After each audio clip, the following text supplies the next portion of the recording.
gusto saludarlos. Mi nombre es Johanan Díaz Vargas y bueno, pues hoy tenemos un programa de lujo con un entrevistado de lujo. Y me encuentro pues con Luis Fernando Mostajo. Luis, un gusto saludarte. ¿Cómo te va? Muy buenas tardes para ustedes, muy buenas noches acá. Es un gusto, estimado Johanan, tener la oportunidad de poder compartir, como te mencionaba, esta cámara, la esencia de más de 37 años de experiencias de contacto.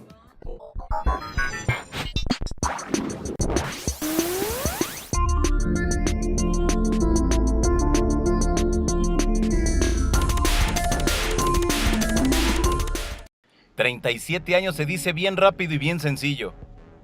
Ya justamente un gran bagaje de experiencias, de encuentros, que bueno, a la fecha los he traducido en 5 libros, pero que es tanto lo que realmente hemos recibido que podríamos seguir escribiendo inagotablemente. A grandes rasgos, ¿cómo es el inicio de tu experiencia? Mira, Johanan, esto se originó en el sur del Perú, donde yo entonces me encontraba residiendo, en la ciudad de Tacna.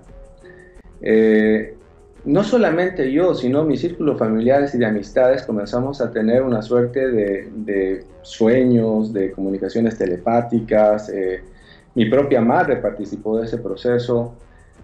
Para resumírtelo, fuimos invitados 17 personas a desplazarnos 50 kilómetros fuera de la ciudad de Tacna, donde me encontraba residiendo, para tener un encuentro programado con seres que decían provenir de la constelación de Alfa Centauro, de un planeta que se conoce como Apu. Entonces, para nosotros todo esto era, bueno, yo desde muy pequeño tenía sueños, veía discos, no sabía interpretarle realmente el significado de todo ello, hasta que justamente este año, a los 13 años, se comunican estos seres telepáticamente, me hablan de que vienen de otros lugares y que se encontraban aquí en la Tierra, no de casualidad, sino porque en definitiva nuestro planeta iba a vivir un tiempo definitivo y definitorio en su proceso de evolución, y que a nosotros como seres humanos nos tocaba asumir un rol protagónico frente a estos acontecimientos. Te decía que nos desplazamos 17 personas a un lugar llamado Chuschuco. Supimos después que este lugar tenía muy altas concentraciones de aguas termales y minerales que estos seres aprovechan para propiciar justamente estos encuentros y experiencias. Y tal como lo habían anticipado, nosotros, recuerdo, llegamos alrededor de las 5 de la tarde más o menos, buscamos una de las lomas más altas para ubicarnos y poder tener una visión clara de todo el horizonte. Quienes conocen el sur del Perú recordarán que es un lugar desértico y no son cerros, sino son dunas las que hay alrededor. Entonces, a la hora indicada, te decía, a las 8 de la noche, justo al frente, a una distancia de 2000 metros, Johanan, no descendió un ovni, sino más bien comenzó a emerger de entre medio de los cerros un objeto lenticular, de color amarillo muy intenso, que se quedó suspendido como unos 30 metros por encima de los cerros, comenzando a intensificar su luz. El momento que comienza a desplazarse lentamente por encima de las dunas, iluminando todo el entorno como si se tratase de día, y apagando nuevamente la intensidad de su luminiscencia, permitiéndosele ver nuevamente la forma lenticular. Es así que va jugando con su luminiscencia hasta hacerse en el horizonte cada vez más pequeño, convertirse en un punto y simplemente desaparecer. Segundos después yo me siento motivado a ver hacia lo alto del cielo, y lo que llamó mi atención es la aparición de un segundo objeto, pero de características totalmente diferentes. Esta vez ya no era en color amarillo y de forma lenticular, sino más bien era un tubo fluorescente, una especie de cilindro en el cielo encima nuestro, de un color anaranjado muy intenso, y a diferencia del primer avistamiento, este se mantuvo estático. Y es así que nuevamente los que estábamos ahí comenzamos a recibir comunicaciones de estos seres que decían pertenecer a una confederación de mundos que provenían de un planeta que ellos le llaman Apu, y que se ubica aproximadamente a 4 años, 3 meses luz de la Tierra. Que su presencia en nuestro planeta no era reciente, obedecía miles de años atrás, pero que se encontraban ahora estableciendo puentes de comunicación porque simplemente la Tierra había entrado a un proceso de cambio y transformación, en el cual ellos estaban invitándonos a iniciar un proceso de misiones en las cuales pudiesen ellos transferir información para que en este tiempo de cambio y transformación pudiésemos estar preparados, haciendo que el hombre por el hombre se ayude a sí mismo. Ahora, mencionas Apu. ¿Esto tiene que ver con otros contactados también de tu país, como Bitcoin Novi, entre muchos otros, quienes aseguran y hacen referencia a esta civilización? ¿Estamos hablando de la misma? En realidad esto se relaciona, mitológicamente hablando, ahí en la cordillera de los Andes, en La Paz, que es donde yo resido, en Bolivia. Se hace mucha alusión a los nevados como los apus, y creo yo que esto se relaciona mucho a la presencia de estos seres que oscilan su estatura entre 2,60 m, 3 metros, o sea, son seres para nuestra concepción gigantes, pero tienen una particularidad: estos seres tienen los cabellos blancos, como canosos. Y después son muy humanoides. ¿Qué significa? Que tienen un tronco, extremidades superiores, inferiores, la apariencia es muy similar a la nuestra, solo que con rasgos muy como mongoloides. Ellos, ¿qué te refieren? ¿Están aquí desde hace cuánto tiempo en la Tierra? ¿Traen un mensaje en especial? ¿Dónde viven? Así es. Sencillamente, ellos, primero que nada, nos invitan a tener un proceso de preparación. Me explican de que el ser humano aprende por imitación desde que nace, y al tiempo nosotros de entrar en contacto con una realidad que es su civilización, que ha llegado a superar, Johanan, lo que es la guerra, la enfermedad, es decir, el hambre. Entonces, bien nosotros podemos lograrlo. ¿Qué significa? El solo hecho de la experiencia de contacto se me sugirió como un mensaje de esperanza y alternativa. Esperanza, por lo que te mencionaba, si hay civilizaciones que han logrado superarlo, entonces es un ejemplo para nosotros de poder alcanzar esos patrones y estándares de vida.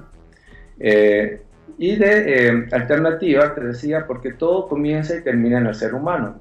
Ellos nos sugerían de que somos nosotros los grandes protagonistas de este tiempo, y que antes bien que entrar en contacto con estas presencias que nos vienen visitando desde hace miles de años y que ahora nuevamente están en planes de asistencia, teníamos que aprender a entrar en contacto con nosotros mismos. Okay.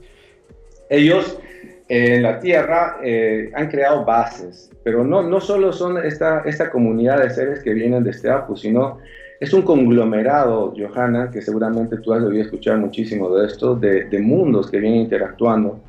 Y si hay algo que identifica mi propia experiencia, es más bien ser el testigo presencial de que en el segundo planeta de nuestro sistema solar sí existe vida.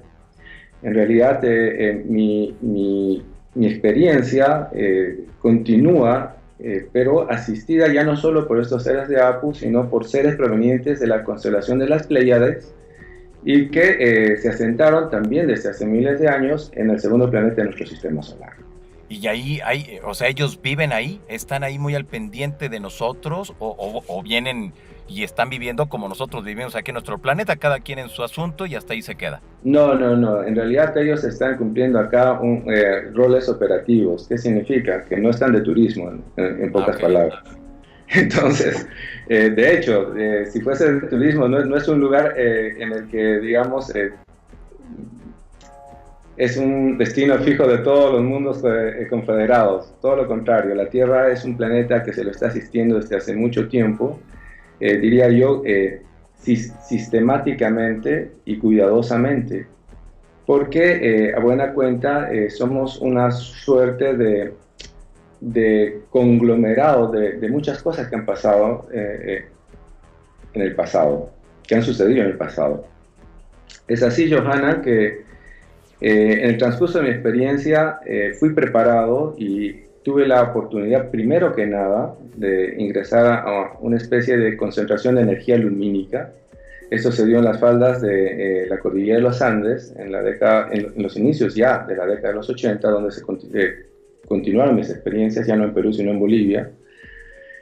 Y es ahí que justamente puedo llegar a conocer el sistema de vida de estos pleiadianos que se han asentado en en este planeta maravilloso. Claro. Ahora, es interesante porque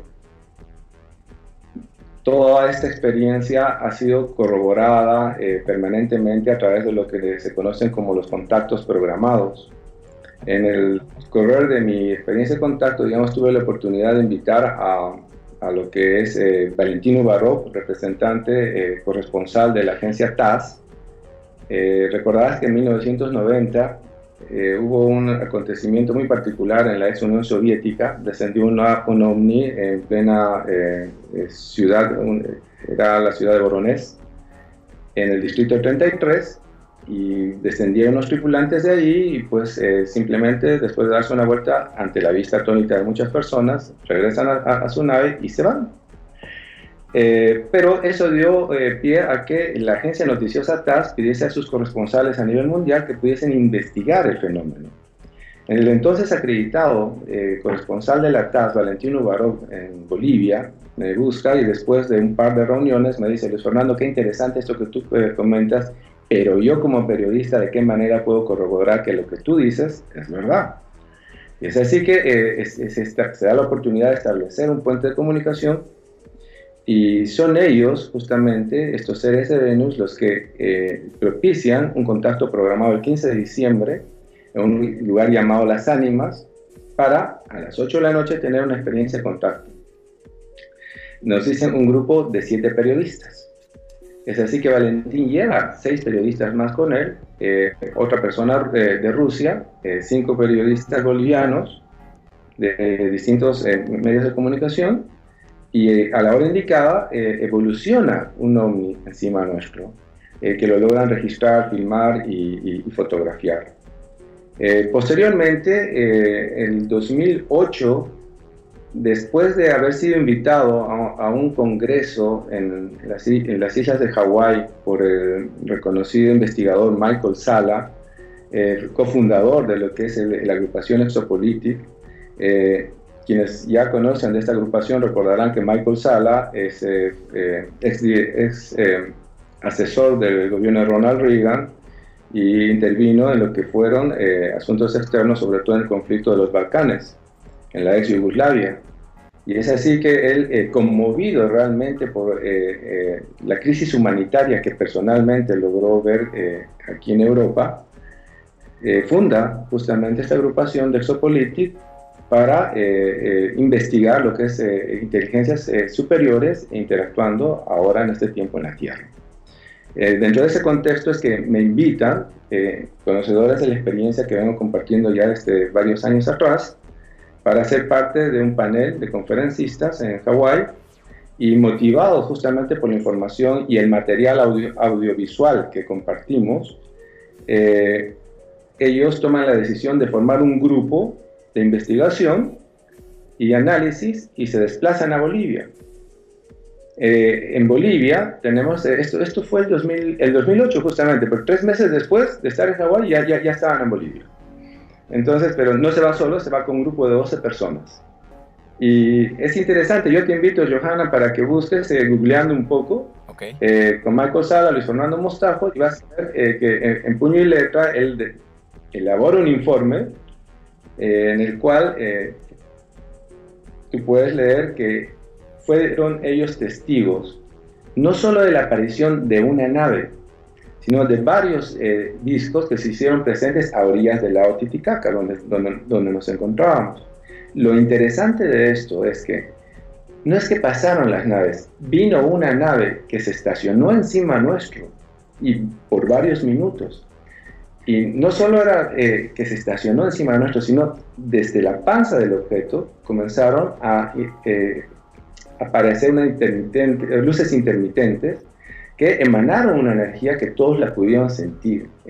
Nos llenaron los cuerpos con un calor muy particular. No que te lo diga yo, Johanna. Esto está en el internet y dicho por el asesor de Ronald Reagan, Michael Salla. Exacto. Entonces, tuvimos la oportunidad también de invitar porque decimos, ¿por qué solo invitar a periodistas? ¿Por qué solo invitar a políticos o ex asesores?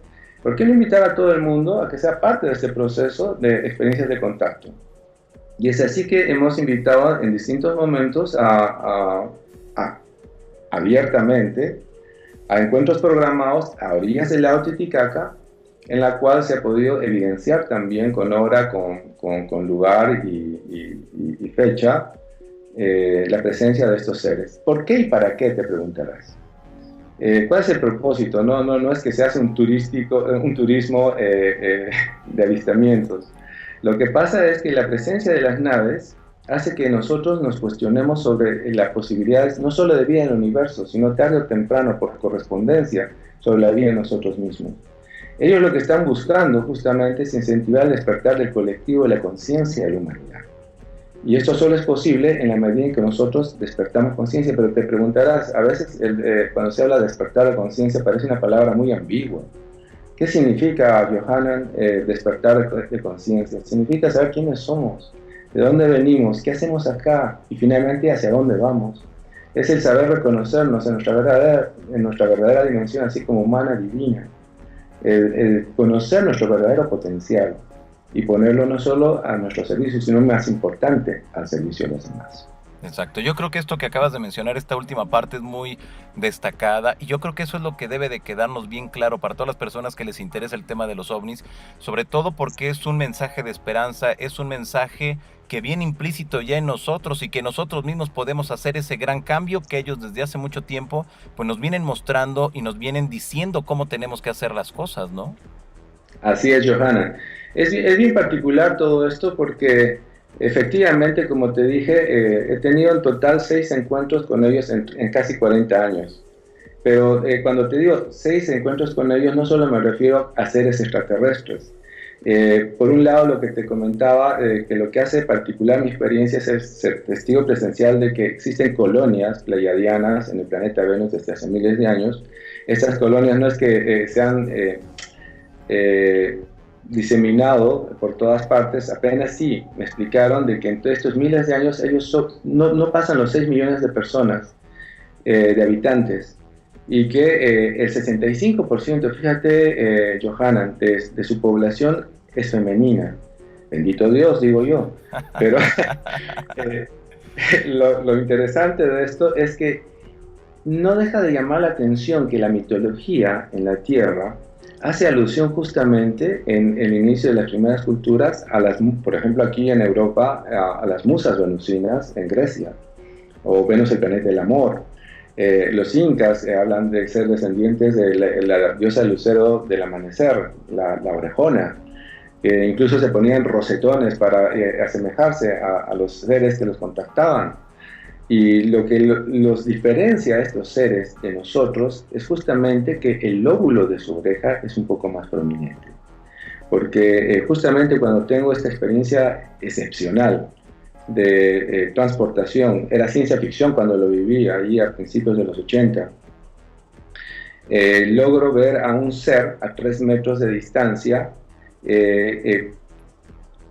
completamente similar a nuestra apariencia. ¿Qué significa? Tenía ojos muy claros, luminosos, la tez como de bronceado, cabellos claros, largos, pero con un aspecto muy angelical. Tenía no una estatura desproporcionada, sino más bien una estatura de aproximadamente, sería unos 3 centímetros por encima de mi estatura. O sea, yo mido un 82, un 85 más o menos. Decía llamarse Etel, y que me encontraba ahí para corroborar que todo lo que me habían anticipado telepáticamente y en las experiencias previas de contacto y preparación era real. Y que era tan importante que nosotros nos introduzcamos en el sistema de vida que ellos tienen para que, comprendiendo los principios que rigen su sociedad, pudiésemos nosotros despertar en lo que llaman el manejo consciente de las energías. Y dentro de este proceso que ellos llaman el manejo consciente de las energías, comenzar a redimensionar nuestra vida y consecuentemente la vida de nuestro mundo. Ahora, dentro de todo este proceso que te ha tocado pues en suerte vivir, Luis, ¿quiere decir entonces que ellos durante toda pues quizá nuestra existencia han estado preocupados por elevar nuestro nivel de conciencia? Mira, Johanna, no han estado preocupados realmente. Yo diría que han estado ocupados. Okay. Con todo... sí. Que es muy distinto. Es muy distinto, exactamente. Y ellos me explicaron de que existen leyes naturales en el universo que impiden que una civilización evolucionada intervengan directamente en un mundo en evolución como el nuestro. Por eso que hasta ahora se siguen dando avistamientos fortuitos en distintos puntos del planeta para incentivar lo que te comentaba hace un momento, el despertar del colectivo de la conciencia de la humanidad. Sin embargo, ellos sí han estado interviniendo en un momento dado de la historia sistemáticamente en lo que es nuestro propio ADN, que es lo que ha hecho que realmente en 2000 o 3000 años nosotros estemos hablando de una edad cibernética, mandando vuelos espaciales a la Luna, a Marte, a Júpiter, en fin. De hecho, si se tratase, según según los estudios, si el Homo sapiens hubiera tenido el mismo proceso de evolutivo del Neandertal, de Java, de Cromañón, nosotros deberíamos estar todavía en el estadio es decir, de grupos de primitivos que estaríamos, no hablando por Skype, sino buscando nuestra comida, cazándola ahí en el bosque. Así es, exacto. Entonces, lo que ha hecho que realmente haya un gran salto en nuestro proceso evolutivo es justamente la inserción de una genética diferente. Ah, ok. Ahora mismo viene asociada con muchas investigaciones de los científicos, los genetistas, que están poco menos que asegurando que estaría encriptada información externa en nuestro ADN. Eso es muy interesante porque hay que recordar, y como tú bien lo apuntas, bueno, pues esta parte donde los científicos aseguran que hay algo y que esto no se fue por evolución, sino que en algún punto de la historia de los seres humanos como que se dio ese salto a lo que somos actualmente. Así es definitivo. Es decir, es como que te diga que, y muchas veces en estas entrevistas me dicen, Luis Fernando, entonces tú crees en los extraterrestres. No, yo no creo realmente en los extraterrestres. Creen los que no los han visto. Yo sé que existen porque he estado con ellos. Y esa es la realidad. Yo sé que en nuestro ADN está información encriptada porque me lo han demostrado. Me han explicado cómo opera esto. Y esto se relaciona mucho a lo que son la frecuencia de vibración constante que tiene el planeta y que está procurando justamente modificar nuestro ADN en las distintas invitaciones que nos están realizando en todo el perímetro de nuestro planeta, en lo que ellos llaman los exones planetarios, o sea, los vórtices naturales, donde esta frecuencia ya está vibrando a otro nivel. Es decir, recordarás, Johanna, que los primeros astronautas cuando regresaban tenían muchos problemas y trastornos emocionales, físicos, en fin.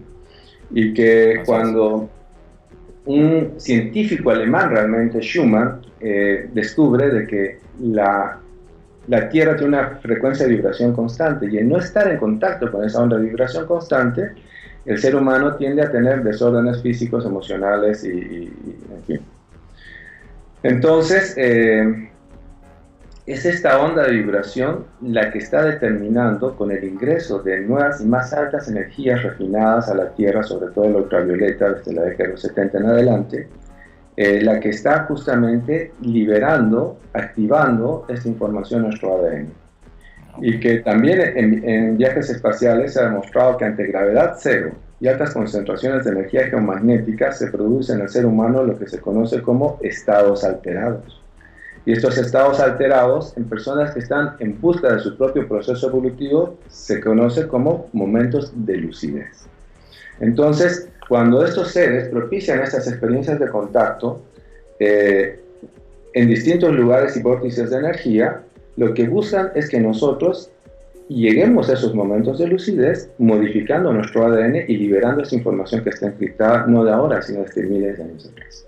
Claro. Ahora, Luis, a mí tengo la duda, ¿por qué motivo o en qué circunstancias se han presentado experiencias como la tuya, como la de Sixto Paz, como la de Ricardo González, y de repente son tan importantes sus experiencias, son tan importantes todo lo que han vivido, que tienen una resonancia a nivel planetario, con mensajes a lo mejor que coinciden en algunos puntos, con mensajes que son divergentes, pero que han mantenido a toda una sociedad a lo largo de los últimos 40 años prácticamente pues muy al pendiente de estas experiencias que a ustedes les ha tocado en suerte vivir. ¿Por qué? ¿Qué es lo que pasa? ¿Qué es lo que hay en Perú que ha permitido a esto? Bien lo mencionas, Johanna, y lo que ha hecho particular también mi vivencia, mencionas a grandes amigos como son Sixto, Ricardo, tuvimos una misma raíz, se puede decir, a pesar que cuando nosotros iniciamos nuestra experiencia de contacto en el sur del Perú, en la ciudad de Tacna,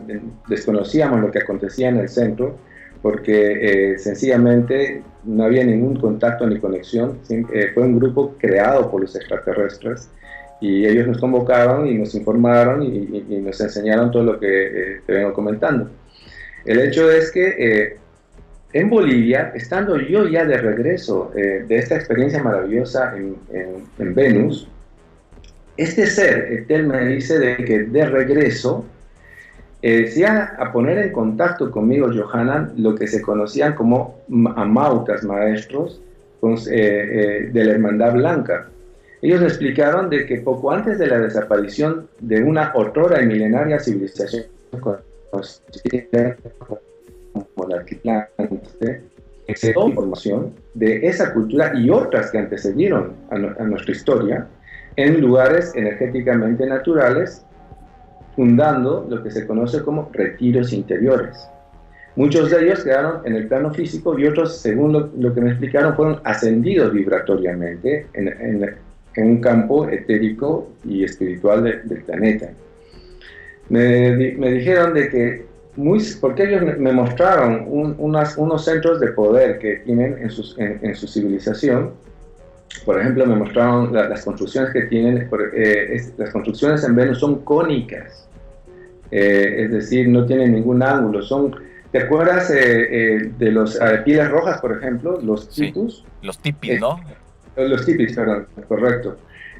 Son iguales, solo que construidas con un solo metal muy luminoso, y no todas terminan en punta, sino son como truncadas. Y el lugar al que yo llegué, ellos le llaman Orea, y a Venus ellos le llaman Siris. Y en este pequeño centro, porque me explicaron que no era una ciudad grande, sino más bien era un centro espiritual de su sociedad, estas construcciones eran cilíndricas y a modo de tipis, es decir, de cónicas. Pues bien, en el medio de estas construcciones había una construcción muy particular. Era lo más cercano que he podido encontrar acá es como una pila atómica.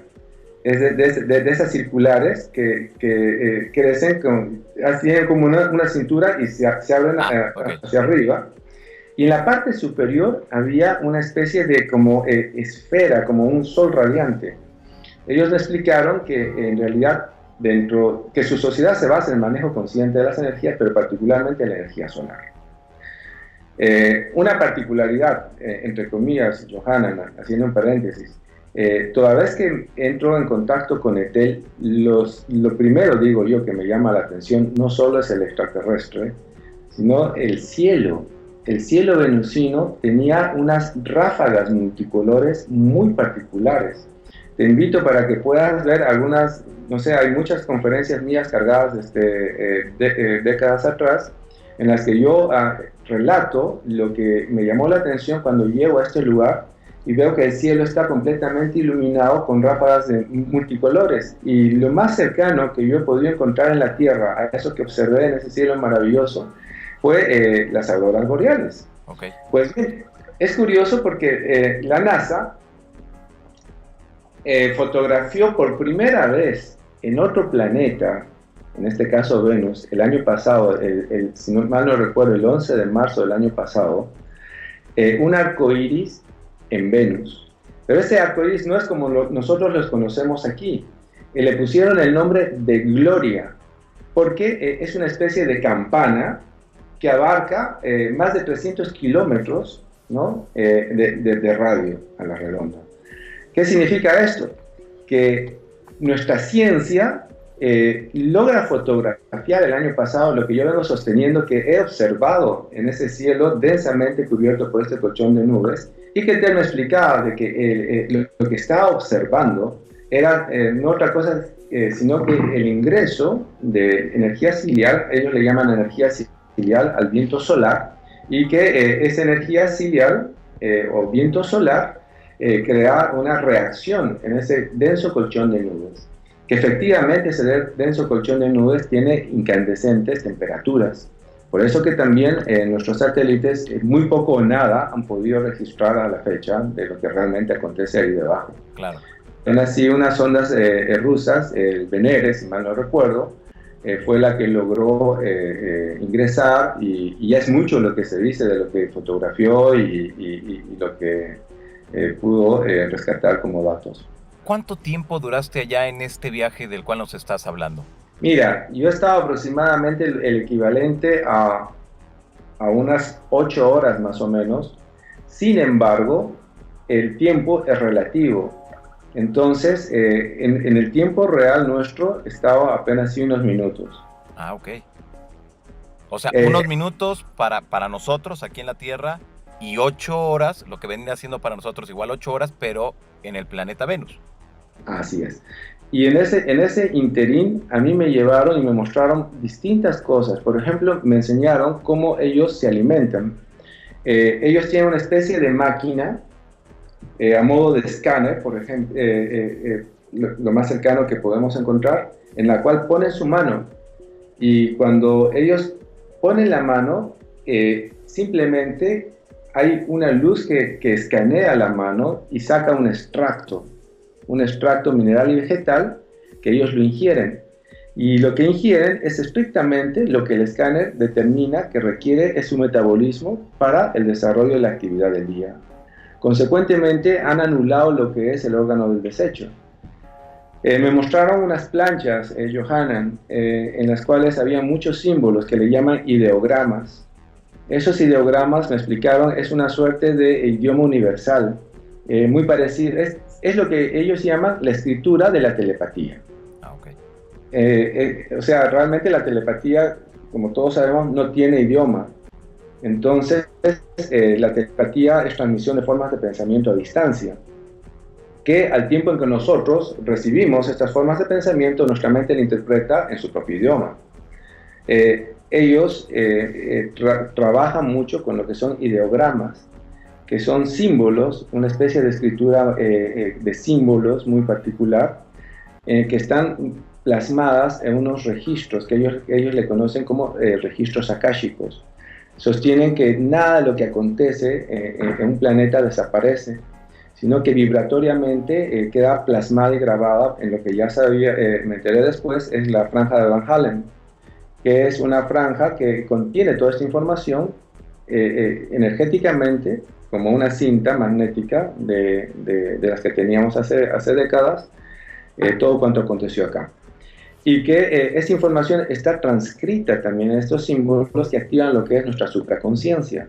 Porque cuando me mostraron estas planchas, simplemente no es que tú entiendes con la mente, hay una inteligencia superior que se comprende, pero con el corazón. La propia ciencia está mostrando que el corazón tiene su propia dinámica e inteligencia propia. Y es así que, más que entender con la mente, comencé a comprender con el corazón. Ah, ok. Que esta simbología que me fueron mostrando en estas planchas, y que datan de la época en que se relacionaron sus razas con la nuestra. Me explicaron que esta información estaba custodiada en parte en la Tierra por estos sabios amautas, y que, como te decía, respondiendo también en la pregunta anterior, ya de retorno en Tierra, estos maestros amautas se iban a poner en contacto conmigo. Y curiosamente, tal como lo habían profetizado estos seres de Venus, Etel en este caso, cuando ya regresé, ciertamente se pusieron en contacto conmigo estos amautas, emisarios de los retiros interiores, provenientes del retiro interior del lago Titicaca. Me explicaron de que en el lago Titicaca, desde hace miles de años atrás, poco antes de la desaparición de la Atlántida, se trajo una maravillosa herramienta que otrora en esta civilización la utilizaban y que era conocida como el disco solar. Y fue por eso creado artificialmente el lago Menor como un lago artificial. para resguardar y custodiar justamente esta herramienta. Este anciano maestro me explicó de que poco antes de la invasión china al Tíbet, toda la actividad energética espiritual de nuestro planeta fue transferida y activada en América, y en América particularmente en todo el largo y ancho de la cordillera de los Andes, y en el largo y ancho de la cordillera de los Andes, Johanan, en el lago Titicaca. No te olvides que el lago Titicaca es el lago más grande navegable que existe en este momento, bueno, que existe en la Tierra. Y es algo así como un gran espejo de la energía, particularmente solar. Recordarás, quizás has visto este programa en History Channel de lo que es nuestros ancestros extraterrestres. Así es, sí. Hay uno muy particular en el que hablan mucho de lo que es Pumapunku, estas ruinas que son parte de Tiahuanaco. Así es, sí. Y según ellos, según estos entrevistados, investigadores, para darte un dato nada más, el misterio de Pumapunku deja como a un bebé lo que acontece con las pirámides de Egipto. Porque es tal la cantidad de información que tú tienes, impensable de que haya podido ser concebida por un ser humano, que es decir, te arrojan más preguntas y misterios que claridad. Entonces, resulta que a través del contacto y comunicación con este amado anciano, pude saber de que este vórtice natural de energía planetaria, en su aspecto femenino, hace miles de años atrás estaba operativo, algo que ha sucedido nuevamente con los cambios de vibración que está viviendo el planeta en este tiempo. Y lo que representa, me explicaban, la activación de este campo de energía en su aspecto femenino en el lago Titicaca y la cordillera de los Andes, es simplemente el despertar del aspecto espiritual del ser humano. Tú dirás, ¿qué significa esto? Entonces es por eso que después de la Segunda Guerra Mundial, muchas de las escuelas herméticas se fueron abriendo de tal manera de poner al alcance a todo ser humano del conocimiento.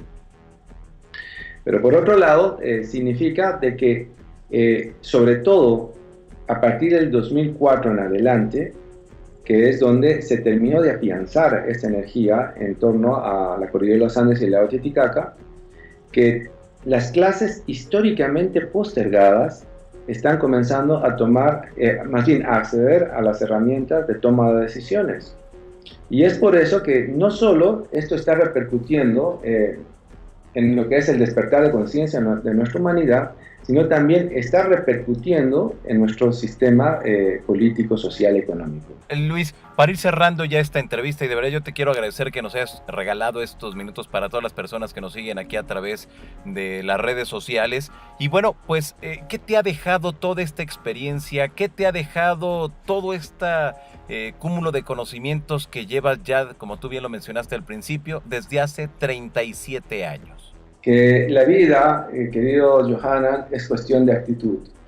Independientemente de todo lo que he recibido, que hay mensajes y conocimientos maravillosos que de hecho los vengo compartiendo en seminarios, en conferencias, en fin, como bien lo dices, he estado en más de 20 países y regreso permanentemente difundiendo el mensaje del cual soy portador ahora.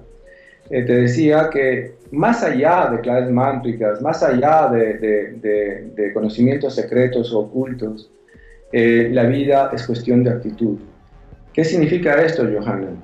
Que desde el momento en que nosotros despertamos, pensemos en positivo, sintamos en positivo y consecuentemente actuemos en positivo.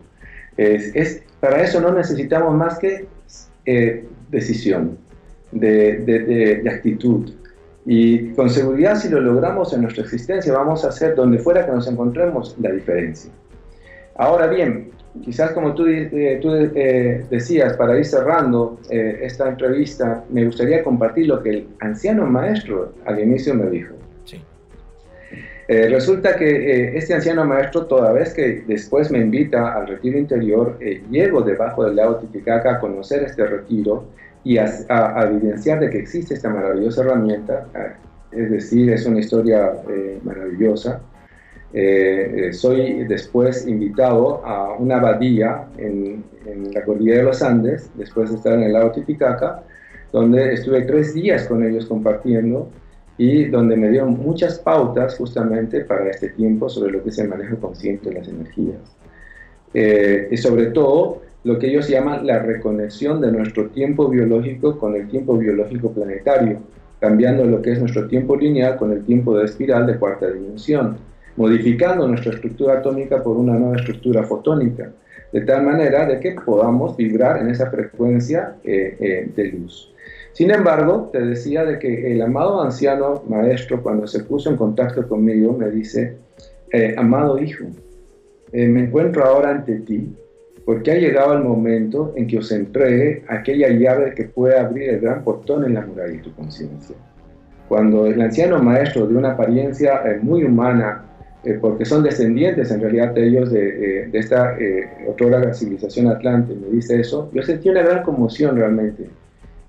Resulta que cuando los guías extraterrestres o los maestros te hablan, Johanna, nos envuelven con su campo áurico, y cuando su energía nos envuelve, entonces nos da un nivel de comprensión, una palabra, tú la puedes escuchar, pero es como un efecto dominó. Esa palabra crea una comprensión mucho mayor de lo que el maestro acaba de decir, o sea, de alguna manera te aclara. Cuando el amado maestro me dice que me iba a entregar esa llave en el gran portón del Morea de mi conciencia, siento esa conmoción y el amado maestro me continúa diciendo, aquella llave que puede abrir el portón en la muralla de tu conciencia, fíjate, Johanna, es amar a Dios por sobre todas las cosas y a los demás como vosotros mismos. Wow. El maestro ha esperado, es decir, este momento para decirme algo que todos ya sabíamos. Así es. Sin embargo, cuando el maestro me dice esto, yo comprendí que si Dios en su verdadera naturaleza era amor, la única manera en la que podemos lograr llegar a esa fuente maravillosa de luz que es amor es a través de su propia acción. Y nos preguntaremos, ¿cuál es la acción del amor si no es amar? Y la acción del amor, que es amar, se traduce en nuestra vida en una acción de servicio. Pero no podemos dar a los demás lo que no hemos aprendido a dárnoslo a nosotros mismos. Entonces, es un círculo. Comienza con y para con. Qué barbaridad. Pues muy interesante todo lo que nos has comentado, Luis Fernando Mostajo. De verdad, yo te quiero agradecer enormemente estos minutos. Y bueno, nada más me restaría preguntarte, ¿tienes planeado en algún momento estar aquí en la República Mexicana?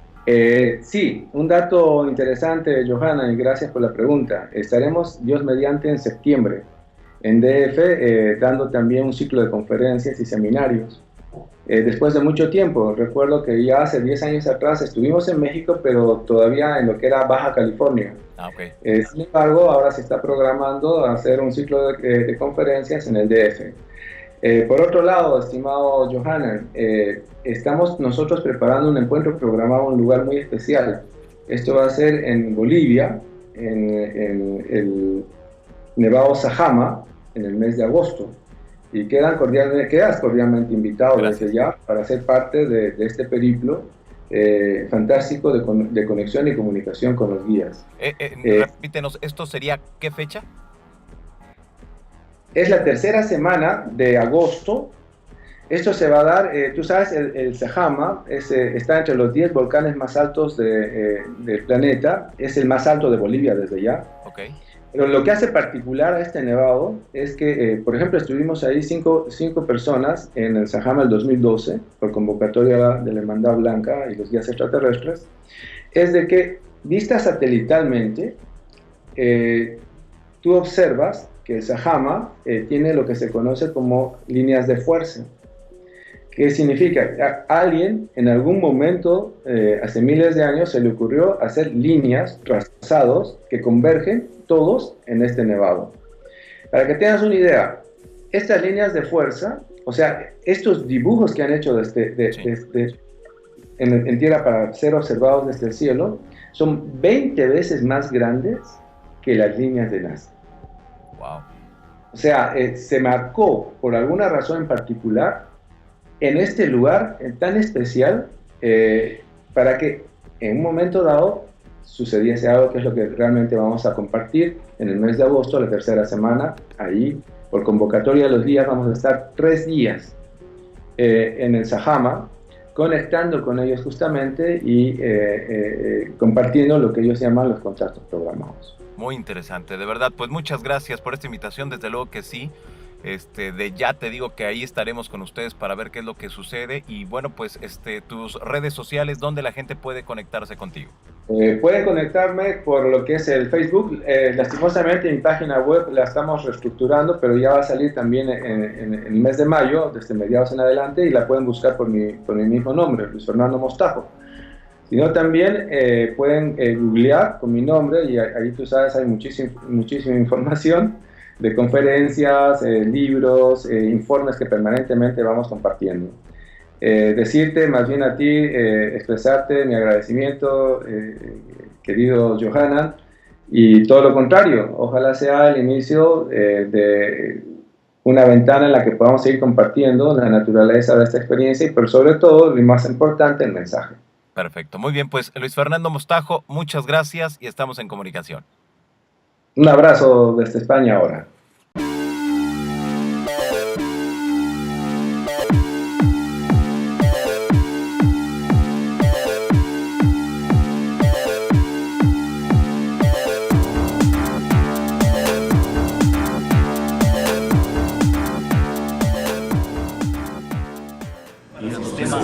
Que se llama Johanan Díaz, y así también, bueno, pues están en constante comunicación. Y desde luego aquí, a través del canal de www.johanan Díaz, y bueno, pues en esta ocasión me encuentro en La Paz, Bolivia, me encuentro en el teleférico, así que bueno, pues la invitación para que ustedes me acompañen cada uno de los viajes que hago en varios países acá en América Latina, para que estemos conociendo cada uno de los expedientes de cada una de las